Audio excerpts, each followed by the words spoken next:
So you went from 25,000 to 346,000 in 12 months. With that, there comes some smoke because there are people who are extremely jealous. And it was like, who's this guy? Oh my God, is he a fraud? Is he coming in? What's he doing? And I'm sitting here going like, those people don't have a hot clue about anything because I saw the work in the trenches. You are a student of the game. Okay, welcome to the Mortgage Game Podcast. Whiteboard, West Coast Wiley in the house, not coming to you from a Dodge Ram studio this week.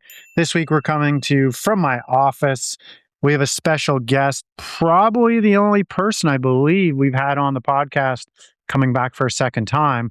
So there's going to be a ton of value here. And so let's get into it. I want to introduce Scott Sarai. Scott Sarai, say hello. Hey, everyone. So I guess I've earned past guest fan favorite.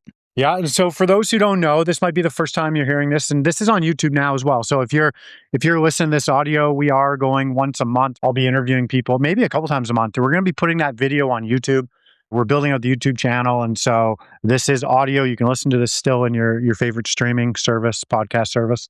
So Scott was on the podcast not so long ago. I'm just going to give you a quick backstory here. Scott used to run some fulfillment for me and my partner at the time on the mortgage side. Scott had been in and out of mortgages, kind of run his own book, kind of like grasping at straws here and there, trying some things. Scott's also a full-time firefighter. How long have you been firefighting for? I'm in my 15th year. So 14 plus years firefighting, running mortgages on the side, but you are full-time mortgages. And so he came to me in 2024, towards the end of 2024. He's like, Ryan, I think I'm out. And what was your revenue for 2024? At the time of our conversation, I think it was like just under 2.7 mil. So like 25 grand, I guess, or something like that. So you're 25 grand for the year and you're sitting here going, I think I'm just going to go back to maybe driving truck, which I used to do in the theater industry, and just supplement the family household income and stick with firefighting because it's a really good gig as well. And I said, just pause for a sec. Just like, I started a mortgage team. I want you to just come over and I just want you to do the basic things over and over and never stop. But you have to do that. And if you just do that, I promise your life's going to change, and just give it 1 year. That's all you got to do. And so that was November 2024. You eventually came on, but then you really didn't get going because you were on vacation for a month. Let's call it 2025. And you committed to the program, I guess. You really, it ended up being your own program. I think you just need to change your environment a bit, but you committed. So I want to fast forward and go, I just want to put this right at the beginning of the video. So the end of 2025, what was the revenue? How much money? Let's talk top line revenue, gross, before you pay anyone out of that. What was your top line revenue for 2025? That's a great question. So for 2025, top line revenue was $518,000. Okay, 518, and then that includes some firefighting stuff in there. When you back that out, can you have that in mortgage? What was the mortgage? Top line mortgage revenue was $346,000. Okay, so you went from 25,000 to 346,000 in 12 months. Okay, that's what we're going to talk about today, kids. So now we're fast forward. Last time I had him on, we were sort of midway through 2025, and now we've seen a full cycle through. And now I've seen where he's going and what he's doing. We're going to get into it. And we're going to have him talk a lot more than me. And so I just want to understand first, did you think you would ever get here? Like, you made $350,000 last year in the mortgage game. Like, what does that mean? So on the first podcast, we chatted about what my goal was for 2025, and like my goal to augment like my family's lifestyle, replace my wife's income because she wasn't going back to work after mat leave. I wanted to fund 10 million. I wanted to earn 100K top line. That would solve all life's problems. And I don't think you or I realized where I was at because I didn't want to like track the numbers or at least look at them until like closer to year end. So when we had a 6-month check-in, I added it up at like 10 p.m. the night before our call, and like I damn near like passed out. I had to call my wife in here. I'm like, check this like formula, make sure it works. And I think I was sitting at like 17 million, and I had eclipsed or I doubled my goal in the first like quarter and a half of 2025.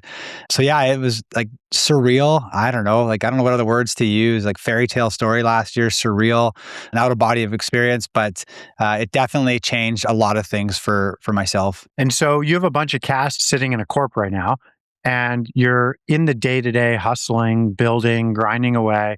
Do you believe you belong now? Some days. Last year, I was really living the imposter syndrome. Like I came up the apprenticeship model that I don't think many brokers get in this industry. So I got to see a producing business when I came on to support your business with Craig. And like shout out to Craig Austin. Like he was instrumental in teaching me like early day brokering life. And I always felt like out of place. Like I just felt like a blue collar firefighter. And it didn't really click until I went to the Tango Rewards trip last year where I won my way there. And we're at this conference and there's, I don't know, all of Tango's top people in the industry. And I think they're probably top industry wide across all the labels, but coming up to me and asking me questions and they've, oh, I heard about you here and like, let me know what you're doing to work. And I just couldn't get my head around like, why are these people coming to me? And I remember going back to my hotel room the first night and talking with my wife. I'm like, you wouldn't believe the experience I just had. Like I was in an elevator full of 10 brokers and this one broker's like, hey, you're Scott Sarai. And I'm like, yeah. And she's like, you're a mortgage broker, right? I'm like, well, yeah. And she's like, can I ask you a question? And I'm like, well, yeah, I can get you a mortgage. And that was my joke. But she had heard about me. She wanted to talk. But all these top producing brokers, like they all wanted to know about me and what I was doing. So after that conference, I started to feel like I belonged. Lenders started to know who I was. And in the Tango family, I've experienced all the labels. And I would say, shout out to Tango management. Like they really do have a cool culture. And all the BDMs that we have inside of Tango, they're all like super great. Like they're just fantastic people. So I've been to a couple conferences and parties now where I'm only going to see those people. Like I'm not really there for the educational side of things. I'm just going to see the lender reps and stuff. And they know who I am. I know who they are. So I'm starting to feel like I belong, but there's still days obviously where you're like, shit, like, do I belong in this crowd or am I here? So to answer your question shortly, yeah, I feel like I belong 75% of the time. Thanks for that. And I'll back it up and be like, yeah, dude, 100% you belong here. And so I want to just go back because this is the question you probably get. I get all the time too about you is what did he do? What were the things he did? And I'm like, okay, do you really want to know? Because I'm going to lay it out for you. He's shown me all his numbers. I'm just going to give you one tidbit of what you did, but we call opens. Opens is you reaching out to someone who's not expecting it. And that's just like, it's prospecting 101. And how many opens did you do in 2025? Yeah. So between like all of my like interactions with people, so whether it's email, text, DMs, phone calls, whatever, like my spreadsheet says 86,872 opens. So let's call it 80K plus. Now, if we strip out emails and whatnot, because that's click of a button stuff that can go out through a drip campaign, it's still a touch point, but I want to talk about like you picking up your phone and sending a text, a voice memo. I know you don't do a lot of phone calls. Your goal was, hey, if I can do 25 a day, you started out of the gate, 25 a day, I believe, was it 3 reels a week? Can you walk me through what your plan started with and then what it evolved to through the year and then what you're doing now? Yeah. So if we strip out the emails, shout out to Ryan's team, you come over there and it's all done for you. But you strip back emails. I was doing something very basic and you guys have heard this before. Like Ryan doesn't gatekeep. So he's talked about this. So 5 texts a day, 5 Facebook messages, 5 Instagram DMs. I dabbled with LinkedIn. I still haven't fully committed to that platform yet. Every client or every person in my world that I know their birthday, a happy birthday text. Anyone that follows me, they would get like a text. Now they get a video DM from me. So those were the opens. And then at least 2 to 3 Instagram stories per day. And then anywhere between 3 to 5 reels a week. Okay. And that's what you started with. And then what are you doing now? We'll talk about where you're at and all that after, but I'm curious, like 1 year later, what are you doing now? Yeah. So still very similar stuff. I'm doing probably maybe less opens. Like I might do 10 a day, or if I get some time, I'll blast out like 30 or 40. I try and, average out, say 200 a month. Same stuff though. Like I have happy birthday text. If you follow me, you get a DM from me personally. You get the odd comment like, oh, thanks for the ManyChat. And I'm like, no, this is actually me because I want to send a video DM. I don't want the text, and ManyChat doesn't have that option yet. So it's legit me, like one-to-one DMing, 2 to 3 Instagram stories a day. Because I have like content coming in from everywhere, like there's probably 5 reels going out a week, if not more. And then in the last 4 months, I've started a YouTube channel. And so it's pretty evident that you made a commitment early on to social media. Like there's a big, big piece of where you're at right now. Absolutely. And it's funny, like in the fire department, my video editor I actually work with on a day-to-day basis. And there's a new broker that was on my crew yesterday and he was talking about stuff. And I'm like, are you on social yet? And he said, no. He's like, I'm not a camera guy. I'm like, oh yeah, you're not a camera guy. Hey. So AJ and I were like, look at this. So I just like scrolled in my old Instagram account all the way to the top or all the way to the bottom, whatever way you got to go, and found my first reel. And it was, I'm gonna drop an F-bomb here. It was fucking terrible. It was brutal. I had it sped up in CapCut like 1.3x. So I sounded like a Martian. It was terrible. And I didn't think I was a camera guy either. And even like last year when people were asking me, they ask about social and I'd kind of roll my eyes and I'm like, I'm not really a camera guy. Today, as it stands, I am now fully of the mindset that I am a camera guy. I'm a social media guy. I'm the brand, I'm the presence. And if I got to have my phone out and document me doing whatever, it's a price you got to pay in this world. It's a price you'll pay to have 400K going in your bank account every year. Yeah. Absolutely. It's a very humbling thing. Your goal from a Monday to a Friday is more people need to know who you are than when you woke up, when you go to bed. And if you just stick to that mantra, like, and then also connect with people and whatnot on a more one-to-one relationship. But if more people know you from Friday, from Monday, and you compound that over 12 months, you are winning. There is no way this will not work. I remember when you said to me, you reached out a couple times. We talk all the time, but you reached out at one point and you said, I'm bored, man. Like, I'm bored. Can you kind of explain what you meant by that? Yeah. So early days brokering, my days were filled. Like I was drinking from a fire hose, having this like influx of deals and stuff. And when we made the commitment to come to brokering to join Ryan's team, I was in an officer course. So like in the fire department, you become a captain, you have to do schooling for it. So I was in class Monday to Friday, 7 to 5. And this is when the business started to pop off. And I was getting up at 3 a.m., working for 4 hours before class started. And then like everyone would leave, all my colleagues would leave. I would stay behind at the training center and do 2 more hours of work because I didn't want to lose like time. So it was like dog days of brokering. My daughter would have been probably 1 at the time. So anyone with kids, you know what that's like. It's nuts. And then I hired fulfillment. God bless her. She's an angel. She's the backbone of my business. I then convinced her to be my underwriter because that was her skill set. And then like some of the pressure came off my shoulders. So again, like Ryan's talked about it 1,000 times that the number one hire in this business is fulfillment. So do that. And then if you can, get the underwriter. So I got 2 birds, 1 stone. And then I started to have some time and my daughter was becoming like, a toddler. So she wasn't as like reliant on me. And I'm super efficient with my time. I'm pretty ruthless. Like I'm an early riser. I get a workout in and I'll multitask. Usually if I'm on like the treadmill walking, I'll try and get some emails responded to or DMs. I was completing my day by like 9 a.m. And if I didn't have calls booked, I was like, what do I do now? So I was kind of bored.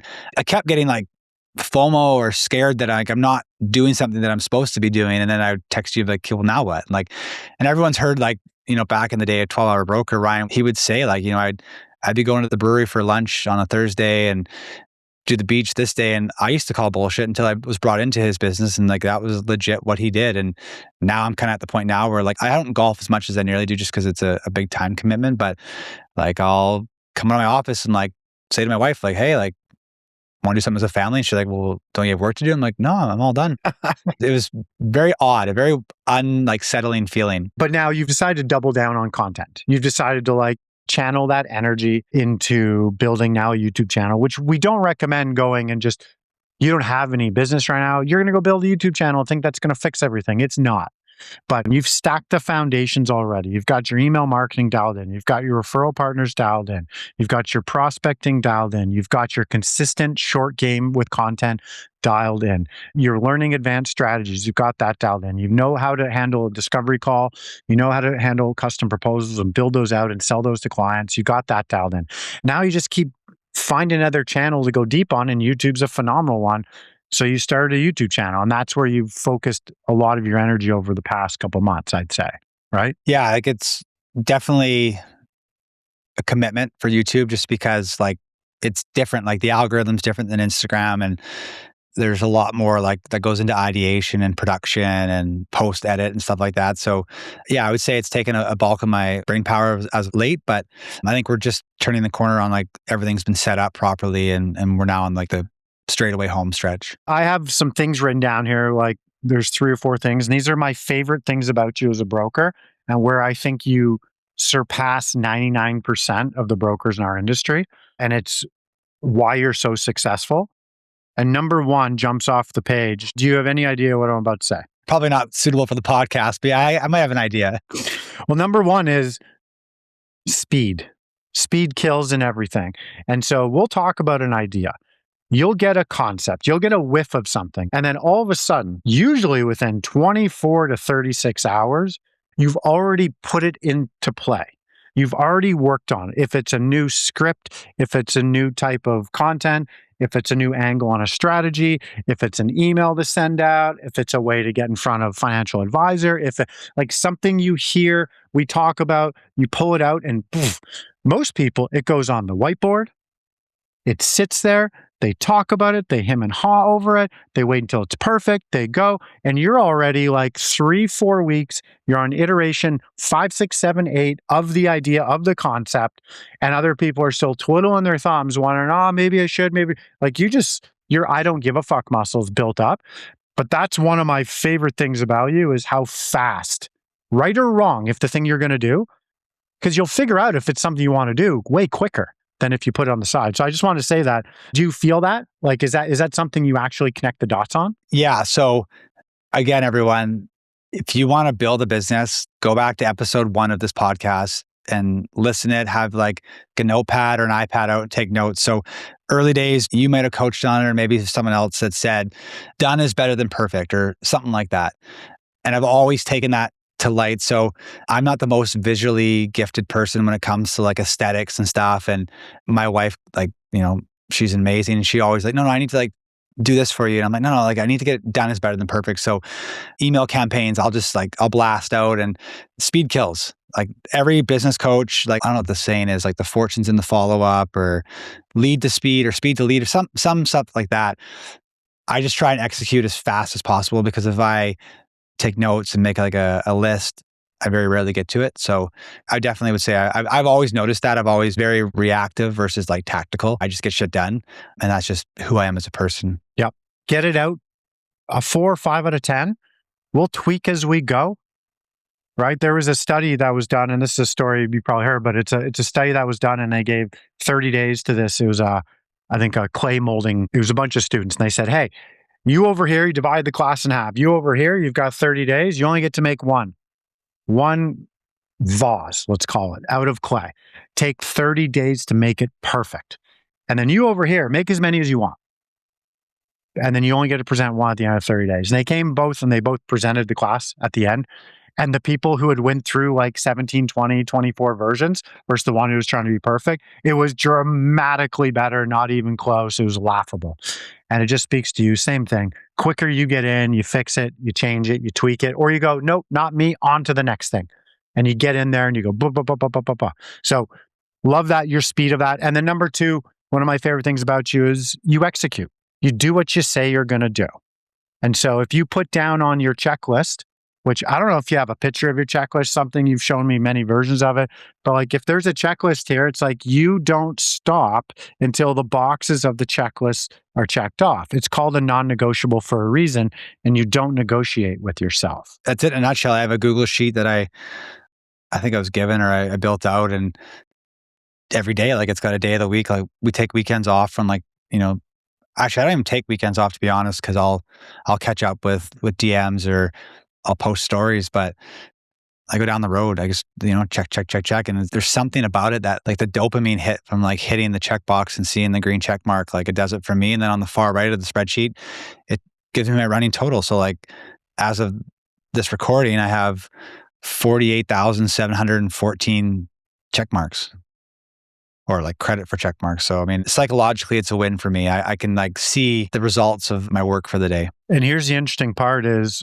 like when I coach a lot of brokers, and when we come back, if we do like, hey, let's review the last 120 days, 90 days, it's rare there's actually a checklist that's been filled out. And if there is, there's a direct correlation between what's been done, the input by the broker, to the money in the bank account. It ends up like matching up over time, where, oh, go figure, you did the things, and now you've got money in the bank account. And if you don't have money in the bank account, I can revert that back to show me your checklist. Well, I don't have one. Okay, well, that's a problem. You don't know what you're doing. So if you don't know what you're doing, you're not tracking it. How do we know what's broken? If we're just saying it's an effort level, well, this is something like about, leveling up a bit as a business owner. So another piece that I love about you is, and you might not even realize these things, but I can see them. They jump off the page, but there's a book called this, but it's, who, not how. There are people all around you that you use in your business that you just hire people because you're like, I want to figure out enough, but I really want to get someone in place. So you've got Megan, your underwriter, fulfillment, right? Yeah. You guys are phenomenal together, and she knows things you would have never learned in your entire career, 100%. nor wanted to. You've got a VA, right? What does a VA do for you? If you want to give a synopsis. Yeah, so that's a recent addition to my team, and basically all the admin side of things, like scheduling the posts for the content, the captions. I'm slowly bringing her into like the business operations side of things. I'm just, figuring that out. But all like the low level tasks, so like any business coach, and you've said before, like, and I love this one, and I should never have told my wife what you said, but I want to focus on the $3,000 problems, and like I'll delegate the $3 problems, because like that's not going to put money in my bank account. The $3,000 problems are. So basically I've just replaced all the $300 situations, and I only focus on the $3,000 ones. So you've got a VA, and then you also hired a videographer, and that was early on. Yeah. So I have a videographer and the editor for post-production. I have a YouTube coach right now. I got my built-in coach with you. Before I had even funded a mortgage, I talked my way in to, at the time, Scott Peckford's 10 Loans a Month Academy. And the only reason I got in was because I knew he was a paramedic. And I just I leveraged me being a firefighter, and he let me in, and I did a quarter with you. I remember like yesterday, you called me. It wasn't like an email. And I'm like, oh shit, Ryan Wiley's calling me. So I pick up, I was all giddy. You're like, hey man, I don't think it's a fit for you in this group coaching. And I was kind of like, oh shit, like I'm getting kicked out because I haven't funded mortgages. You're like, I think you need private coaching. And I'm like, okay. And I remember you saying like, would you be interested? And things slowed down in my brain. I'm like, fuck, what's this guy going to charge? Like at the time, like you were crushing like 90 million plus, and you were like a big personality in the space. And I'm like, what's this guy going to charge me? And I still had not funded a mortgage, went through a couple coaching cohorts, and you're like, oh no, it's like what you already paid to 10 loans. Like I'll cover, it's all good. So I had you from day one before I had even funded a mortgage. I think I did some other coaching program somewhere in between, like the YouTube coaching program. Like there are experts out there. I don't need to know everything. I just need to know the people who know the things. And that's what you just said. But you invested early on because you hired a videographer because you realized social was a massive part of your business, or needs to be, but you realized you were the bottleneck trying to get videos out every single day, and you just knew your personality and you weren't going to do it. Yep. So you said, how do I fix this? I'm going to hire a videographer. I'm going to batch record once a month. I'm going to show up with scripts. I'm going to knock out 20 videos, 15 to 20 in a 2-hour segment, and they're going to land inside my phone or Google Drive every Sunday, 3 of them, and I just post them. Yeah. But you made that investment early on when you could have easily talked yourself out of doing it. Not looking back on it, that was definitely instrumental, because I would never have kept up with doing it. I can remember like walking my dog and doing these like cringeworthy reels, and AJ from Sloan Media, he called me. He's like, hey man, I see you're doing content. I'm like, oh yeah, I am. He's like, it's terrible. It's absolutely terrible. And he was building his YouTube channel at the time. He's like, it's terrible, man. Like, he's like, I need to help you.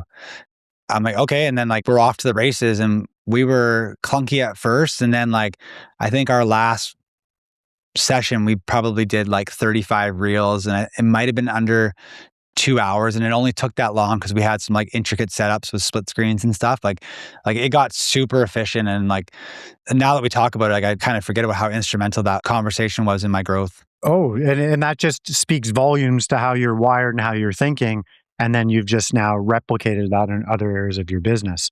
And there's that old saying, like, hire before you need it, regardless of what it is. And so I know you had your Instagram channel up, and then I realized 3, 4, 5 months ago, you shut it down. And so you had your Instagram channel up with your shorts going, and you were consistent.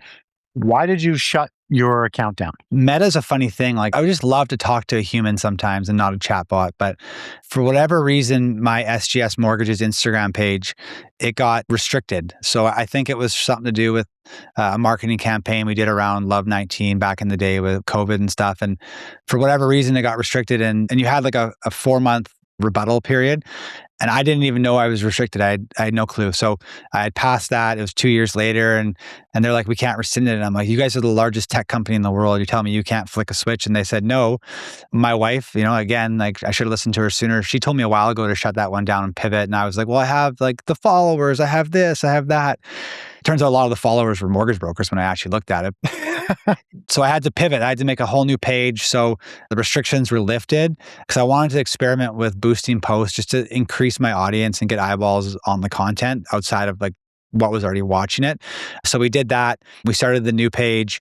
I was telling you offline, like I just had my first experience where I had like 58,000 views in the last 30 days, all non-followers. So like it's new eyeballs on my stuff. Yeah, so that takes a lot of balls to just shut down on Instagram. And it was basically because you just couldn't run ads on it. So you wanted to get some freedom there and some flexibility. I mean, here's your account I have up on the screen. It's called Mortgage Free with Me. If anyone wants, just go check them on Instagram. But I can always tell how long ago you started this because you have 153 posts and your goal is one a day. So you're about 153 days in here. He's not that farther along than a lot of you who are sitting there going, oh, I can't start. Oh, you're so far ahead. Because a lot of social media people are. You're like, that's like 4 years. You are 5 months ahead of someone on this account. And you can already see, and I know views doesn't equal dollars in your bank account necessarily, but you have 640 some followers. I can just tell the vibe from here. I can tell who your avatar client is. You're super consistent on stuff. It just keeps pumping out here. I'm showing it on my screen. That's for those who are just listening. But this is so cool, man, that you had the wherewithal to stop, rebuild, and then fast forward 5 months. Here you are. Now you have an account you can go put ads on. What are you doing?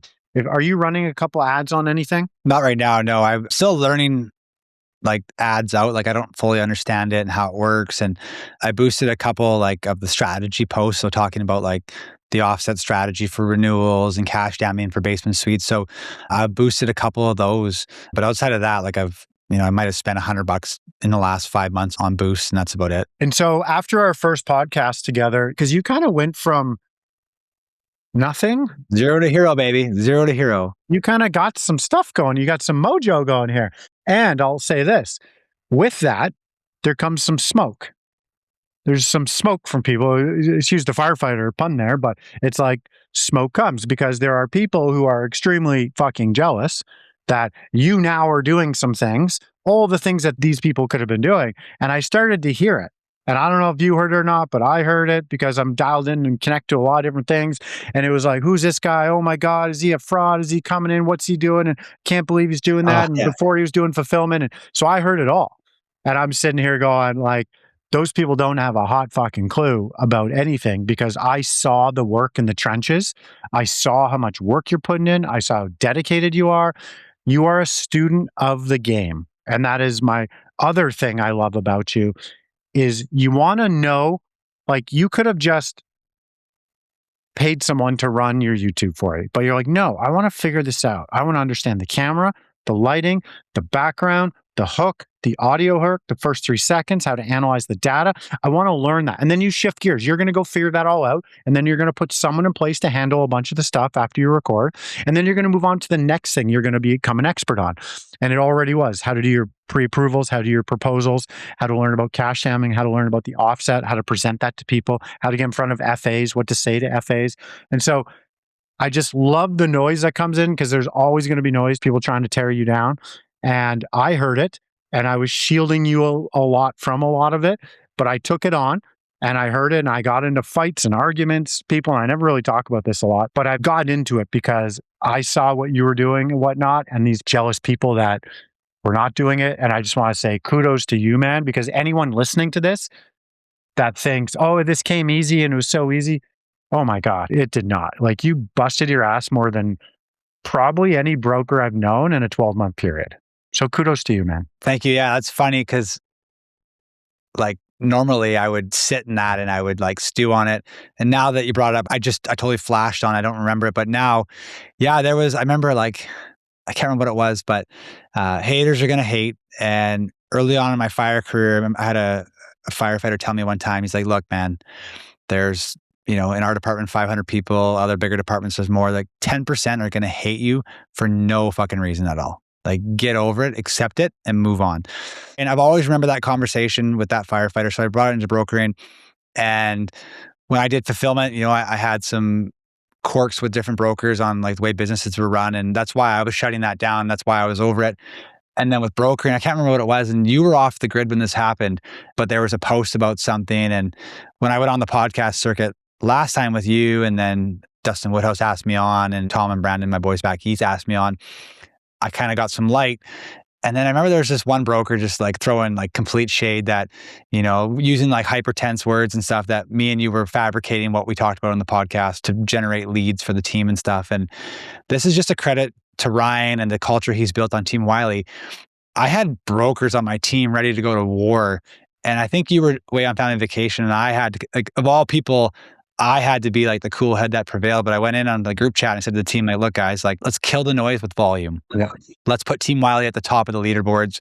Like, piss on them all. Me and you know who the one broker was, but like, I had teammates at Team Wiley, like, I can't get into specifics, so it'll kind of allude to who that broker was, but like, they were doing things to defend me. And like, you don't see that in the corporate world as much. And like, Team Wiley has that vibe. And yeah, like, there's shade. And early on, with people, with distractions. And I was a shiny object guy. I love like, oh, like, let's go build these click funnels and let's go do this. I've turned all the noise off. I've turned all the people off. I've unfollowed as many mortgage brokers as I can. I've left all the Facebook groups.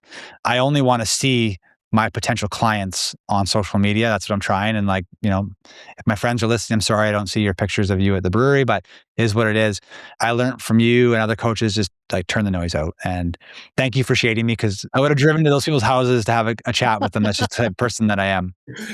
Oh man, I got stories upon stories. Maybe one day I'll write a book, but that's just nature of the beast. So, okay. I want to give some takeaways for those watching here, brokers that are sitting here. And of course, and especially on YouTube, there's going to be comments below. We're chopping this up into shorts, and there'll be comments there, and there'll be people like, what the fuck? And you can't do this. And there's no way he's doing that. But I'm like, we're not here to lie. Like, we're kind of just showcasing what someone did in a 12-month period, and kind of going like, what's your excuse if you're not doing this? Like, you can do this. So I want you, if I'm a broker sitting here and I'm like, whatever number I'm at, and I want to triple, quadruple, whatever, I want to go make a couple $100,000 a year, but I'm stuck in the mud. Like, give me some simple things that make them extremely actionable, extremely simple to understand, no fluff. I know the answer. I want you to say your answer. What should they do over the next 30 days? Yeah, super simple. Right away, join Team Wiley, or reach out to Ryan, see if you're a fit for the team. Cause like, you don't just get on it. That's step one, join Team Wiley, you get the resources, you get the coaching, you get the culture and the community we built. Step two, have conversations with people. Like, sure, social's daunting. I can lead a horse to water. I can't make you drink. So if you're not going to be on social, just be social. So have conversations with people. That would be number two. Number three is who, not how. So find the people that can support your business. And you're going to find that with Team Wiley too, right? So that would be like my two biggest takeaways, is just like, be social and join Team Wiley. What's your vision for the next 2 years? Like, do you want to make $500,000 and you want to work 25 hours a week? And I'm not talking firefighter income. I'm talking mortgage income. Is that the dream setup? Yeah. I don't know. I like 10 mil was my goal. And then you were like, you're going to hit 40. And I had a jumbo mortgage, like a $4.3 million mortgage. I lost it at the 11th hour, right at Christmas time. So I would have hit 40 million technically last year. Yeah. $500,000 top line revenue with, like, right now I'm probably working 20 to 25 hours. And, maybe if I get it down to like 20 hard cap, and that would kind of be it. But I'm just kind of enjoying the ride right now. Like, I'm trying not to stress about it. My staff on my team, every individual that I've brought on, I've said like, look, this is the starting point. My only goal in this game is for us to make more money. And like I learned early on from my father-in-law, like, to treat your people with the utmost respect and stuff. So like, my underwriter, Megan, if you're listening to this, I would move mountains for her if she asked. And the VA, like, she's, become part of the family and stuff. So trying to build that family vibe around my team. And like, Megan knows my daughter and my wife. So like, that's the vibe. So I only want to make my people more money. That's my goal. If it's at 50 million, 60 million, 70 million top line volume, let's go, baby. Like, I'm open for it.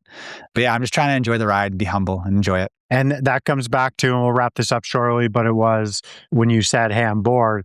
and you're doing these things. And I was like, just keep doing the boring things. Have a boring mortgage business, like the boringest one you can have, and then go live a phenomenal life with all the bank. And it sounds like you're doing that. And now you're probably starting to realize this wasn't a one off. This is now your reality.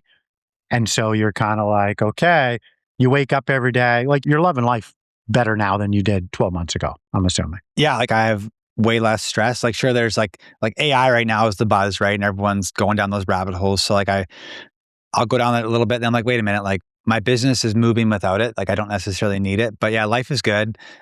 Brokering right now, like it's a season where it's tough sledding right now. And we're losing files to renewal retention teams. So outside of that, yeah, I'm loving life, and I'm making like friendships in the broker space that I never had. Like Team Wiley, we got a family vibe. Like there's 25 of us getting together in Kelowna in a couple of weeks, and one of the brokers is flying out a day early to hang out with me in Vancouver. And Craig was like a built-in best friend when I first met him and stuff. So like I'm just having fun. I'm just trying to enjoy the ride and be thankful, be grateful, and be humble. That's cool, man. Anyone listening here, watching this, I hope you can take whatever the inspiration is away from this. And if anything, it's kind of like, hey, Scott was 2.7 mil in 2024. And fast forward 12 months, and he'll have a $50 million business here, up and humming along, working 20, 25 hours a week within like a 12 to 18 month period. Like it's just insane. When you say like that, it sounds insane from where I'm sitting, because I know the effort and energy that went into it and how diligent you are with your time and how ruthless you are with your time, like you said. It's not insane to me. To be honest, I'm like, your numbers should be higher. But that's going to come because now you're putting all your resources into the platforms to build more eyeballs, get more eyeballs on you, which you can then turn into deals. That's it, brother. I appreciate you sharing your story, and we'll obviously keep chatting and keep having you on. But anything outside of you pumping Team Wiley's tires, anything else you want to say? Like, look, everyone knows it. Like brokering's a lonely world out there, and we've all been in that spot where it's challenging, right? So, I mean, just trying to enjoy the ride. Like, where else can you have little to no overhead costs to run a $500,000 business? Like, I've never seen it before. I'm extremely grateful for the friendships and the relationships I've built so far. And like I said, I'm just trying to enjoy the ride. And I think a big part of the enjoyment I have at this stage of my career is coming over to Tango, more importantly, Team Wiley. Like the culture here it's next to none. Like, I've been at every major label. You've changed your environment though. And that's a big one. A lot of people are sitting there on islands. They're on an island within an island. You recognize that. Yeah. So that was fun, but just keep going. Like you're going to lose files. You're going to have friends and family not use you, and like, just stay consistent. Like I have more conversations with people, and I'm not trying to sell them. Like I just go into the mentality, like I'll educate them, I'll give them a nugget, and they're going to come back. It's gamified for me now, like to answer it in a way where like they need more. And it's broker life. Like that's all it is. Like it's hard to articulate and put into words. You're a broker now, and you don't get it until you're there, and then you get it. And you're like, okay, there's layers to this. Okay, dude, much love, man. I appreciate you coming on, spending time doing this. So anyone wants to get a hold of him, well, we'll put his Instagram channel below. That's about it. Just so you can go check out his stuff and grab inspiration from. But okay, thanks, dude. No worries. Peace out.